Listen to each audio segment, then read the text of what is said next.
I think this year we'll see the most incumbent governors defeated in the past quarter century. I mean, it's been that long since we've had so many in danger. We already had Neil Abercrombie lose his primary in Hawaii, and there's several others: Scott Walker in Wisconsin, Sam Brownback in Kansas. On the Democratic side, Pat Quinn of Illinois, Dan Malloy in Connecticut. There's a whole lot of them that are in trouble. We've had Washington at a standstill with total gridlock, but the states have been incredibly active on policy the last 2 to 4 years. And so we've had red states doing ambitious efforts on abortion restrictions and voter ID laws and tax cuts. And on the Democratic side, we've had some tax increases, and they've been doing the Medicaid expansion under the Affordable Care Act. And when you look at some of these individual races, it does seem to me that some of the governors may have pushed an agenda that was more than their states were willing to go for. Some of them have to do with money. We have rainy day funds. We have a college investment fund. We have an income capping an income tax. Some are looking at making the judicial nominations process a little smoother, or looking at taking away the retirement age altogether for retiring judges.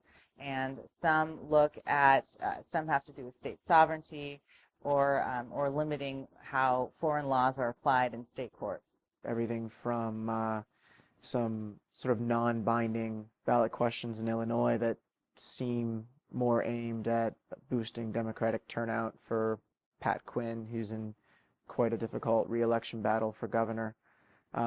Everything from that to requirements for GMO labeling in 2 western states, to California health measures relating to medical malpractice and drug testing for doctors, the latter of which would be unprecedented in terms of state laws.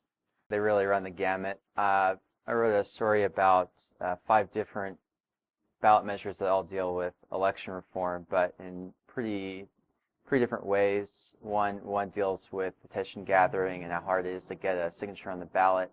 And that's in Missouri. There's another one that deals with early voting and actually would cut back on early voting. There's another one that would end same-day registration.